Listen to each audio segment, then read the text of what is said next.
Right, we need to solve for x in this case, given the equation, the tangent of x over sine x plus 3 over sine x minus 2 tan x equals 6, and we write down the solution to the problem. And we first write down the tangent of x over the trigonometric sine of x plus 3 over the sine of x minus 2 the tangent of x equals 6. The next thing we write down is the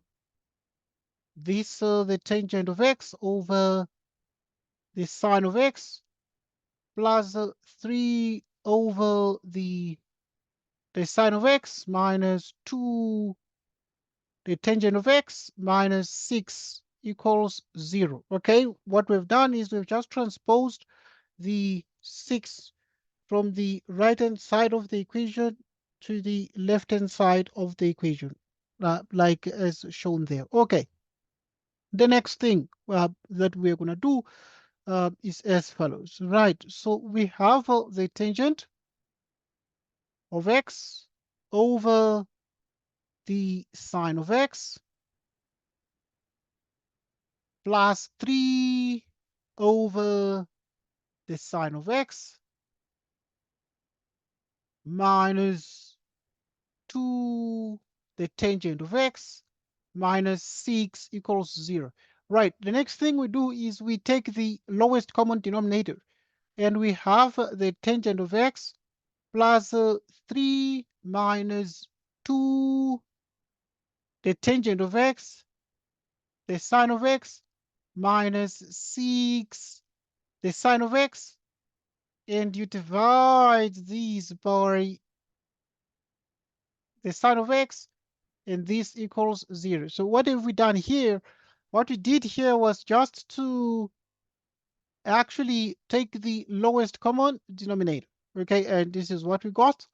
Right, upon further cross multiplication, what do we achieve? So we have the tangent of x plus 3 minus 2 the tangent of x, the sine of x minus 6 the sine of x equals 0. Okay, then what do we do from here? We factorize this equation.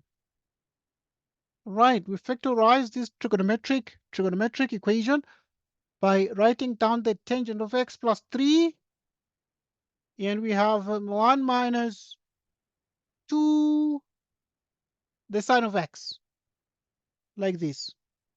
And this means that the tangent of x is minus 3, or it means that the trigonometric sine of x is 1/2, as shown there. Okay, now this is what we have. But as we are solving this, something very important is the notion of what we call the restrictions. There are certain restrictions. What are the restrictions? The sine of x cannot be 0, because if it's 0, then we have division by 0. Also here, this is the tangent of x, which has cosine x in the denominator, which means the cosine also should not be 0. Otherwise, the identity is this particular equation is undefined. And now, if the sine is not 0, it means that x is not a multiple of 180 degrees times k. When the cosine is not 0, it means that x is not equal to 90 degrees times 2k plus 1, where k is an element of the set of integers. Okay, so those are the sort of restrictions that we need to sort of bear in mind, because when we're solving rational functions, these become extremely important for us to sort of take note of. So let's just take note of these here. Okay, so we have noted the restrictions. So what do we do right now? So we proceed to get the solutions to these by finding the reference angles. The reference angle is arctangent of 3. And here the reference angle is arc sine 1/2. So arc sine 1/2 is 30 degrees, but here we have arc the tangent of 3, which is 71.56505 degrees, like so. Right, so we proceed to then say the tangent of x is -3, or the trigonometric sine of x is 1/2, with the reference angle here being 71.56505 degrees.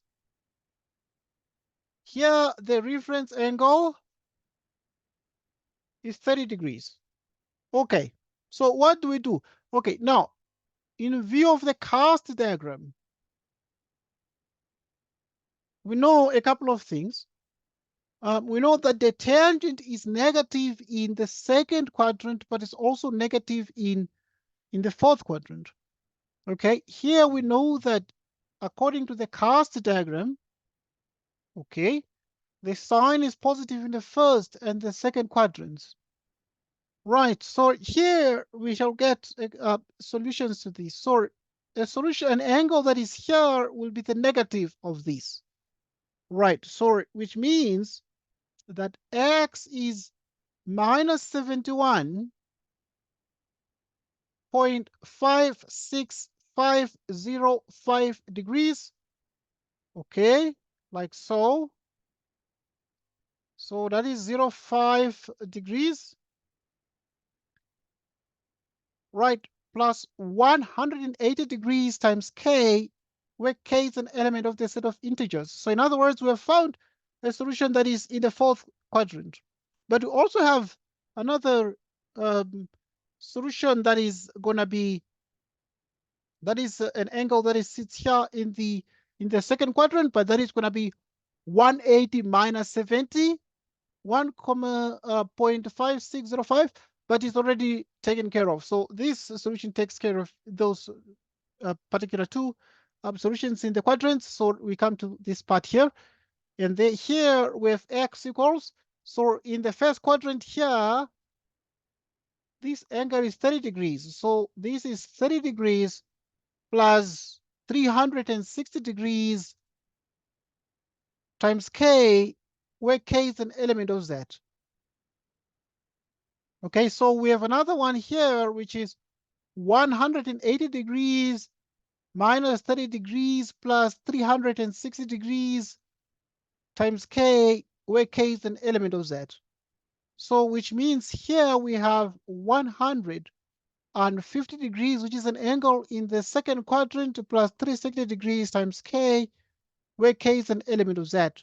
So what are the solutions to these? So the solutions to this is the 71.5605 plus 180 degrees by k, and the other one is this one, and the other one is this. Okay, so we have already solved this particular question in detail, and thanks everybody for joining us, and goodbye to you. So this solution we've got to mention is sort of the general, is called the general solution to the trigonometric equation. General solution because it is in terms of the k, okay, which is an integer in each case. So yeah, thanks everybody, and goodbye to you.